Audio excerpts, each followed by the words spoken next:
और चलो एक और बड़ी खबर का रुख कर लेते हैं। सिसोदिया के घर छापेमारी को लेकर एक और बड़ा डेवलपमेंट सामने आ रहा है। मनीष सिसोदिया के घर समेत 20 ऐसे ठिकाने हैं जहां पर ये कार्रवाई की गई है। सिसोदिया के घर छापेमारी के साथ साथ 20 ठिकानों पर छापेमारी इस वक्त जारी है। हम आपको लगातार बता रहे हैं कि सुबह 8 बजे मनीष सिसोदिया के घर पर सीबीआई की टीम पहुंच गई है। लगभग 1 घंटा हो चुका है जब सीबीआई की टीम अंदर मौजूद है, लेकिन इसके अलावा 20 ऐसे और ठिकाने हैं जहां पर सीबीआई की टीम पूरी तैयारी के साथ धमक दे चुकी है और वहां पर भी इस वक्त जांच जारी है। इस बीच देखिए अरविंद केजरीवाल की तरफ से भी ट्वीट करके कहा गया है कि ऐसी कई जांचें हुई हैं, आगे भी होंगी, हम इस तरह की जांच का स्वागत करते हैं। मणिदीप जुड़ गए न्यूज एटीन संवाददाता और जानकारी के साथ। मणिदीप बताइए, मनीष सिसोदिया के साथ साथ जो 20 ठिकाने हैं वहां पर इस वक्त छापेमारी की कार्रवाई चल रही है, इस वक्त क्या ताजा अपडेट आपके पास है? ये देखिए, इस समय जो है अंदर सीबीआई की टीम, इस समय मनीष सिसोदिया जो कि डिप्टी सीएम है, वो एक्साइज मिनिस्टर हैं दिल्ली सरकार के, उनके घर पर सीबीआई की टीम मौजूद है। कहा जा रहा है सूत्रों के हवाले से कि तकरीबन 5 से 7 ऑफिसर्स हैं जो सीबीआई के, जो इस समय मनीष सिसोदिया के घर के अंदर मौजूद हैं। 2 अधिकारी अंदर वाले रूम्स में हैं, 2 अधिकारी जो हैं वो गार्डन के पास में न्यूज नेशन के कैमरे की स्क्रीन पर दिखे हैं कि वो लोग वहां पर टहल रहे हैं। बाकायदा सीबीआई की जैकेट्स हैं, कैप्स पहनी हुई है उन लोगों ने। 2 इनोवा गाड़ी में तकरीबन अब से 1 घंटे पहले 8 बजे के तकरीबन सीबीआई की टीम ने यहाँ पर रेड की है। सूत्रों के हवाले से कहा जा रहा है कि ये जो दिल्ली के उपराज्यपाल हैं, उन्होंने रिकमेंड किया था कि दिल्ली में जो एक्साइज घोटाला हुआ ना, ये आबकारी नीति जो आई थी, इसको दिल्ली सरकार को मजबूरन वापस लेना पड़ा था। उसमें अनियमितताएं हुई थी काफी ज्यादा। एक्साइज मंत्रालय जो है, एक्साइज मिनिस्ट्री जो है, वो मनीष सिसोदिया के पास में है। ऐसे में लाजमी है कि जब सीबीआई जांच को रिकमेंड किया गया सरकार की तरफ से, एलजी की तरफ से, तो सीबीआई की टीम यहाँ पर इसी मुद्दे को लेकर के आई होगी। लेकिन जो आम आदमी पार्टी जिस तरीके से ट्वीट कर रही है, शिक्षा व स्वास्थ्य को लेकर के सीबीआई की टीम यहाँ पर रेड करने आई है, तो पार्टी आम आदमी पार्टी, मुख्यमंत्री अरविंद केजरीवाल, मनीष सिसोदिया यहाँ पर शिक्षा और स्वास्थ्य का नाम ले रहे हैं। उनका यह कहना है कि इस मुद्दे को लेकर के यहाँ पर सीबीआई की टीम उनके घर पर रेड करने के लिए आई है। तकरीबन कहा जा रहा है कि लगभग 10 से 15 के करीब ऐसे ठिकाने हैं जहां पर नई आबकारी नीति में जिन लोगों को लाइसेंस दिए गए, L16 व L17F जो ठेके होते हैं, बड़े शराब के जो ठेके होते हैं, उनको चलाने के लिए जिन लोगों को लाइसेंस दिए गए थे उस समय, तो पिछले 1 साल में जिन को लाइसेंस दिए गए, जिनके पास 2 से ज्यादा लाइसेंस थे, उन सभी के ठिकानों पर, उन सभी डीलर्स के यहाँ पर सीबीआई की टीम की रेड चल रही है। 2 इनोवा गाड़ी में है, अंदर अभी भी टीम जो है तकरीबन 1 घंटे से सीबीआई की टीम अंदर मौजूद है। और अब देखना होगा कि आखिर यहाँ से उन लोगों को पड़ताल में क्या वो जांच में सबूत मिलते हैं, क्या वो चीजें मिलती हैं जिसको लेकर के जांच आगे बढ़े। अच्छा मणिदीप, जो रिपोर्ट सौंपी गई थी जिसमें मनीष सिसोदिया की भूमिका पर सवाल उठाए गए थे, तो आज ऐसे में जब सीबीआई की टीम वहां पर पहुंची तो किस तरह के सवाल जवाब हो सकते हैं, क्या अनुमान लगाया जा रहा है? जी देखिए, सीधी जिम्मेदारी आती है क्योंकि एक्साइज मिनिस्टर है मनीष सिसोदिया। आबकारी विभाग जो है वो दिल्ली सरकार का एक ऐसा महकमा है जहां से काफी ज्यादा राजस्व की प्राप्ति होती है। तो ऐसे में पिछले 1.5 साल के अंदर जब नई आबकारी नीति जिस समय दिल्ली में लागू की गई थी, तो उस समय सवालिया निशान खड़े हुए थे कि आखिर उसी समय जो है ये आबकारी का जो मंत्रालय है, ये जो है मनीष सिसोदिया को क्यों दिया गया है। और ये आबकारी नीति के तहत जैसे ही मनीष सिसोदिया मिनिस्टर इस समय बने थे, मंत्रालय आते ही जो नए ठेके हैं, जो मॉल नुमा बड़े ठेके, L17F और L16 उनको कहा जाता है, तो उनके लाइसेंस जो हैं वो दिए गए। तो ऐसे में बीजेपी जो विपक्ष है वो लगातार आरोप लगाता रहा है कि भाई भतीजावाद हुआ है, लाइसेंस बांटने में घोटाला हुआ है। 2 से 3 लाइसेंस जो है वो अपने ही लोगों को, विधायक या उनके परिचितों को दिए गए हैं, अनियमितताएं बरती गई हैं। तो जाहिर सी बात है तमाम ऐसे सवाल हैं जिनको लेकर के मनीष सिसोदिया से यदि ठीक है, ये जो मणिदीप ये जो जांच चल रही है उस जांच के बिल्कुल केंद्र बिंदु में मुख्य सचिव की वो रिपोर्ट है जो एलजी को सौंपी गई थी 8 जुलाई 2022 को, जिसके बाद सीबीआई जांच की सिफारिश की गई। मैं ये जानना चाहती हूँ मुख्य सचिव की रिपोर्ट में ऐसी क्या बातें थी जिसके बाद सीबीआई जांच की सिफारिश हुई, ताकि हमारे दर्शक भी ये समझे। जी देखिए, मुख्य सचिव ने जो रिपोर्ट दी थी उसमें जाहिर सी बात है अनियमितता का सबसे बड़ा जो है वो यहाँ पर आरोप लगाया गया था और कहा गया था कि जो ठेके का जो लाइसेंस है, लाइसेंस जब दिया जाता है एक्साइज मिनिस्ट्री के द्वारा, तो कुछ एक पहलुओं को, मापदंडों को मापा जाता है कि वो सड़क जो है वो डीडीए से अप्रूव है कि नहीं, वो 35 फुटा से ज्यादा सड़क है कि नहीं है। पुलिस जो है उससे वेरीफाई किया गया है कि नहीं किया गया, RWA जो तमाम होती हैं उनसे वेरीफाई किया गया है कि नहीं किया गया, मंदिर, मस्जिद या स्कूल उससे 100 मीटर की दूरी पर है या नहीं है। लेकिन जिस तरीके से न्यूज नेशन ने भी कुछ 4 महीने पहले 5 महीने पहले एक रिपोर्ट दिखाई थी कि मंदिर और स्कूलों के साथ में ही दरअसल जो है शराब के ठेके कई जगह ऐसी थी जहां पर खोल दिए गए थे। तो तमाम इस तरीके की जो अनियमितताएं थी उनका जिक्र जो है मुख्य सचिव ने अपनी रिपोर्ट में किया था कि लाइसेंस देने में तमाम उन मापदंडों का ख्याल नहीं रखा गया है। उस मर्यादा की जो रेखा है, जो रिकमेंडेशन होती हैं, जो कुछ एक नियमितताएं पूरी करनी होती हैं, उनका पालन नहीं किया गया और इसी के चलते सीबीआई जांच की सिफारिश की गई। फिलहाल सीबीआई की टीम मनीष सिसोदिया के घर पर पिछले तकरीबन 1 घंटे से 5 से 7 ऑफिसर के साथ इस समय मौजूद है। ठीक है मणिदीप, जरा ये भी जानकारी दीजिए कि 20 और ठिकानों पर भी एक कार्रवाई हुई है, वहां से क्या अपडेट मिल पा रहा है आपको? जी देखिए, तकरीबन कहा जा रहा है कि 15 से 20 ऐसे ठिकाने हैं, विधायकों के कुछ एक लोग हैं, करीबी हैं या आम आदमी पार्टी के वो वर्कर्स हैं, जैसा कि बीजेपी आरोप लगाती है। तो कहा जा रहा है कि उनके भी तमाम जो किए हैं, कहा जा रहा है कि 2 से 3, क्योंकि जो हर एक निगम है, दिल्ली में 272 निगम वार्ड हैं, तो हर वार्ड के अंदर लगभग 4 ठेकों को रिकमेंड किया जाता है, शराब के ठेकों को। तो ऐसे में जहां जहां शराब के ठेके खुले और जिन लोगों को या जिन परिवारों को 2 से 3 लाइसेंस मिल गए हैं, खासकर वो लोग जो है जांच की जो रडार है उसके ऊपर मुख्य तौर पर मौजूद हैं। तो हो सकता है कि 15 से 20 वो ऐसे ठिकाने हों जिन लोगों के पास ज्यादा लाइसेंस है, L16 का भी है, L14 का भी है, L17F का भी है। तमाम जो ठेकों के जो प्रकार होते हैं शराब के ठेकों के, बड़ा, छोटा और एक सेंटर वाला जहां पर आटा और दूसरे सामान भी मिलते हैं। तो अगर ऐसे जो लाइसेंस तमाम लोगों को अगर दिए गए तो वो भी रडार पर निश्चित तौर पर सीबीआई की टीम पे रहेंगे और ऐसे 15 से 20 ऐसे और ठिकानों पर सीबीआई की टीम की दबिश है वो भी चल रही है। ठीक है, यानी कि जो दिल्ली रूल्स, एक्साइज रूल्स 2010 है उसका उल्लंघन हुआ है और उसी के एवज में ये पूरी छानबीन भी चल रही है, जिसका जिक्र आपने बताया कि कहीं मंदिर नहीं होना चाहिए, स्कूल की इतनी दूरी होनी चाहिए और सड़क की चौड़ाई इतनी होनी चाहिए। जरा मणिदीप ये भी फटाफट से बता दीजिए कि इसको लेकर के लगातार आम आदमी पार्टी कहती रही है कि देखिए हम तो शिक्षा में अच्छा काम कर रहे हैं, हम तो स्वास्थ्य में अच्छा काम कर रहे हैं, इसको लेकर के टारगेट किया जा रहा है। क्योंकि ये जो आड़ ली जा रही है शिक्षा और स्वास्थ्य की, इसको लेकर के क्या आपने कुछ सवाल पूछा आम आदमी पार्टी के किसी नेता से? जी नहीं, देखिए आम आदमी पार्टी के जो लीडर्स हैं वो ट्वीट कर रहे हैं खुद ही और खुद ही सवालों का जवाब दे रहे हैं। चूंकि जो है सीबीआई की टीम आई है, बीजेपी इसका स्वागत कर रही है। बीजेपी कह रही है कि एक्साइज में जो घोटाला हुआ था उसी का परिणाम है, उसी की परिणति है कि सीबीआई की टीम यहाँ पर जांच करने के लिए आई है। लेकिन आम आदमी पार्टी ने सबसे पहले ट्वीट किया कि शिक्षा और स्वास्थ्य में किए जा रहे कामों के चलते हम पर जांच की जा रही है, हमें परेशान किया जा रहा है। अरविंद केजरीवाल का ट्वीट भी यही कहता है, मनीष सिसोदिया का ट्वीट भी यही कहता है, दुर्गेश पाठक का ट्वीट भी यही कहता है। तो आम आदमी पार्टी ने जाहिर सी बात है पूरे दिन भर की अपनी जो लकीर है वो तय कर ली है कि वो लोग किस पिच पर खेलेंगे, क्या करेंगे, अपनी लकीर, कौन सी लकीर वो लोग खींचेंगे। तो वो शिक्षा और स्वास्थ्य का नाम ले रहे हैं, उस लकीर को, अपनी लकीर को वो लोग बड़ा करना उन लोगों ने शुरू कर दिया है और शिक्षा और स्वास्थ्य में किए गए कामों की बात की जा रही है। जो दूसरे जो पश्चिमी देश है वहां पर मनीष सिसोदिया व दिल्ली का जो एजुकेशन मॉडल है उसकी तारीफ की गई, उनकी रिपोर्ट्स को निकाला जा रहा है, उनके स्क्रीनशॉट्स निकाले जा रहे हैं।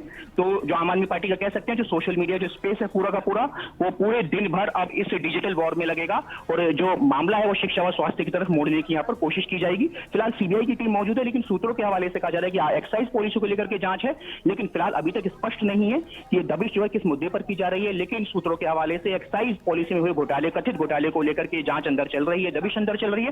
थोड़ी देर में कहा जा रहा है कि ये चीजें और ज्यादा तौर पर स्पष्ट हो जाएंगी। यानी कि सूत्रों के हवाले से खबर है कि नई आबकारी जो नीति लाई गई थी उसके मसले पर ये पूरी रेड चल रही है, लेकिन अभी भी ये पुख्ता होना बाकी है। बिल्कुल, समय के साथ इसमें थोड़ी क्लैरिटी आएगी, क्योंकि मणिदीप ये भी बता रहे हैं कि 1 घंटे का समय हुआ है, अभी 7 से 8 अफसर अंदर मौजूद हैं, लेकिन इस बात को लेकर अभी स्पष्टता सामने नहीं आ पा रही है कि क्या ये पूरी रेड एक्साइज पॉलिसी को लेकर ही हुई है या फिर कोई और मसला है। शराब नीति को लेकर छापेमारी पर क्लैरिटी थोड़ी देर में आएगी, लेकिन ये बिल्कुल मणिदीप हम मान के चलें कि जो 20 जगहों पर छापेमारी हो रही है वो भी शायद इसी पूरे मसले को लेकर हो सकती है या कोई और मसला हो सकता है। चलिए मणिदीप का संपर्क कर गया, चूंकि मणिदीप हमारे साथ फिर से जुड़ेंगे अपडेट के लिए। लेकिन बड़ी खबर इस वक्त की आपको बता दें, बड़ी खबर, सुबह 8 बजे सीबीआई की टीम दिल्ली के उप मुख्यमंत्री मनीष सिसोदिया के घर पर पहुंची है। 7 से 8 जो मेंबर्स हैं, 7 से 8 अधिकारी पहुंचे हैं सीबीआई के, इस वक्त अंदर मनीष सिसोदिया के घर पर मौजूद है। ना सिर्फ मनीष सिसोदिया का घर, बल्कि 20 ठिकाने ऐसे हैं जहां पर सीबीआई की रेड चल रही है। चलिए देखिए, फिलहाल तो इस बात को लेकर स्पष्टता सामने नहीं आ पा रही कि क्या एक्सेस पॉलिसी को लेकर ही सीबीआई एक्शन मोड में आ गई है, सीबीआई की टीम वहां पर पहुंची है। लेकिन आपको मामला समझाते चलते हैं। दरअसल एलजी ने दिल्ली के मुख्य सचिव की एक रिपोर्ट के आधार पर सीबीआई जांच की सिफारिश की थी। यह रिपोर्ट 8 जुलाई को एलजी को भेजी गई थी और इस रिपोर्ट में पिछले साल लागू की गई एक्साइज पॉलिसी पर सवाल उठाए गए थे। रिपोर्ट में ये आरोप लगाए गए थे कि नई नीति से दिल्ली एक्साइज एक्ट और दिल्ली एक्साइज रूल्स का उल्लंघन हुआ है। और इसके अलावा आरोप है कि शराब बेचने वालों की लाइसेंस फीस माफ करने से सरकार को करोड़ों रुपए का नुकसान हुआ है। और आबकारी मंत्री के तौर पर अब डिप्टी सीएम मनीष सिसोदिया ने इन प्रावधानों की अनदेखी की और इसी कड़ी में ये रेड जो है वो मानी जा रही है। हालांकि मणिदीप हमें लगातार ये बता रहे हैं कि इस बात को लेकर अभी स्पष्टता नहीं है कि क्या एक्साइज पॉलिसी को लेकर ही सीबीआई की ये रेड है, लेकिन समय के साथ इस पर क्लैरिटी आएगी जिसको लेकर भी हम आपको जानकारी देंगे। लेकिन मोटे तौर पर यही माना जा रहा है कि ये शराब नीति को लेकर के ये जो छानबीन है, छापेमारी की कार्रवाई है, ये चल रही है। और ये जो बाकी जो 20 ठिकाने हैं, ये बताया जा रहा है कि ये वही लोग हैं जिन्हें लाइसेंस दिया गया है, जिन्हें फायदा पहुंचाया गया है। और लाइसेंस बांटने में अनियमितताओं का जिक्र भी लगातार बीजेपी की तरफ से किया जा चुका है। हालांकि लगातार आम आदमी पार्टी की तरफ से यही कहा जा रहा है कि देखिए, हम अच्छा काम कर रहे हैं शिक्षा में, हम अच्छा काम कर रहे हैं स्वास्थ्य सुविधाओं में, इसीलिए हमारे खिलाफ ये साजिश रची जा रही है। कुंडली से आप विधायक हमारे साथ कुलदीप जी जुड़ गए, बहुत स्वागत है सर आपका न्यूज नेशन पर। सर, सीबीआई की रेड पड़ी है मनीष सिसोदिया के घर पे, पहले रिएक्शन आपका। देखिए, ऐसी रेड पहले भी हुई है जी, कई केस हुए हैं, कुछ नहीं मिला इन लोगों को, अब भी कुछ नहीं मिलेगा। और हमें तो पता था कि दिल्ली के गरीब स्कूलों में पढ़ने वाले, सरकारी स्कूलों में पढ़ने वाले बच्चों की जो खबर न्यूयॉर्क टाइम्स से छपी है उसे मोदी जी बर्दाश्त नहीं कर पाएंगे। नहीं कुलदीप जी, ये स्कूलों के मामले में रेड नहीं ना, आप स्कूलों और स्वास्थ्य का जिक्र कर देते हैं। नहीं, जो आबकारी नीति आई है उसको लेकर रेड है ना। देखिए, मैंने आपको चलिए, संपर्क हमारा टूट गया है।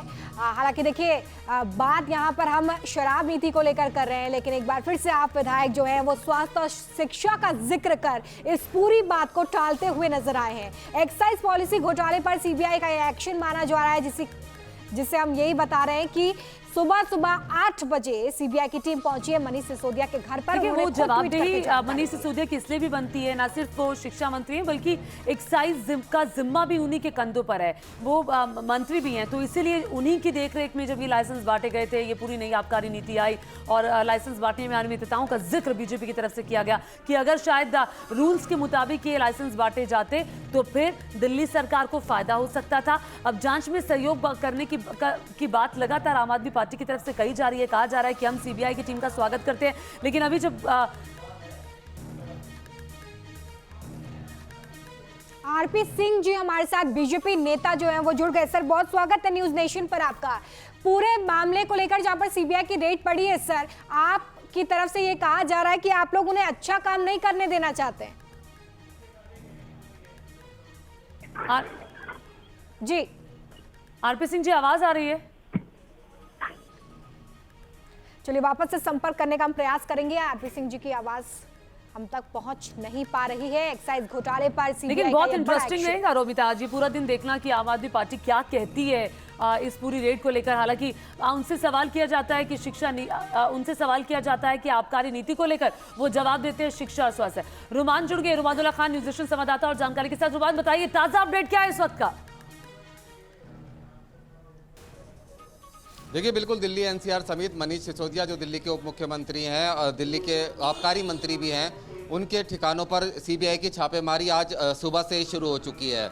ये पूरा मामला 8 जुलाई से शुरू हुआ था, जब प्रशासनिक स्तर पर उपराज्यपाल को एक चिट्ठी मिली थी जिसमें कहा गया था कि जो नई आबकारी नीति पिछले साल लागू की गई है उसमें नियमों की अनदेखी की गई है, आबकारी नियमों का उल्लंघन किया गया है।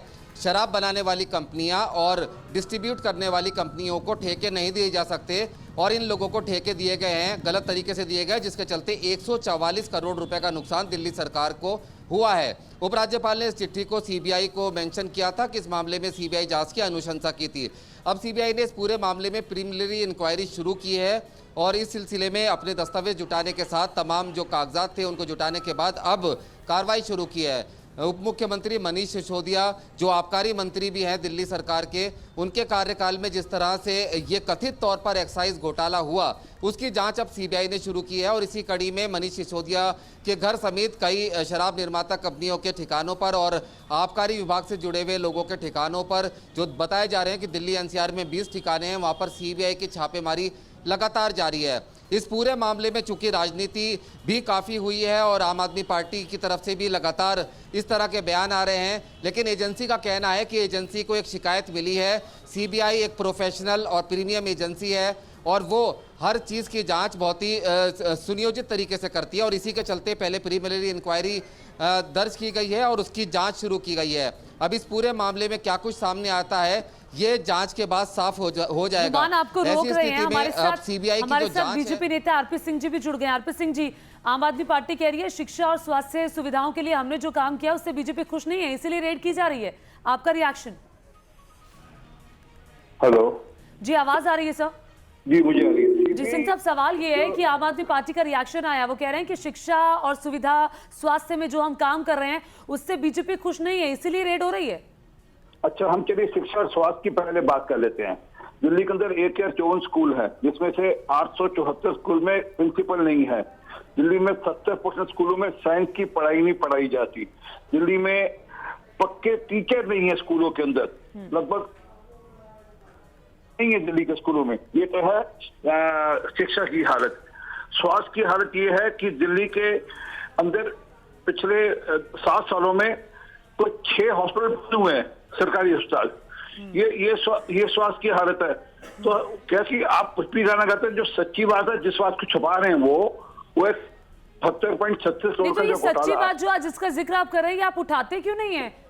वो तो बड़े बड़े दावे करते हैं। मेरे ख्याल आप मेरे ट्वीट या मेरे पैसे अपन देखते नहीं है जी। लगातार मैं तो विद डॉक्यूमेंट विद वीडियो डाल रहा हूँ कि स्कूलों की हालत कैसी है, जर्जर हालत है। कुछ 4-5 स्कूलों में आप वहां पर पत्थर लगा लें, कुछ अच्छा कर रहे हैं, उसका सारी दिल्ली को हमने सारी दिल्ली अच्छी कर दी। ये ऐसे है कि कोई दुकान के अंदर आरपी सिंह जी, आप कह रहे हैं कि लगातार आपकी तरफ से ट्वीट होता है। सर, यही समझना चाह रही हूँ कि वो आम आदमी जो पढ़ा लिखा नहीं है वो ट्वीट नहीं देखता ना सर, वो ये नहीं समझता कि आप किस तरीके से ट्वीट के जरिए इस पूरी बात को उठा रहे हैं। मैं एक मिनट बहन, ऐसा नहीं है। दिल्ली के लोग लगातार निगम के अंदर हम कुछ जाते हैं, पार्लियामेंट में हमको चुनाव जिताते हैं।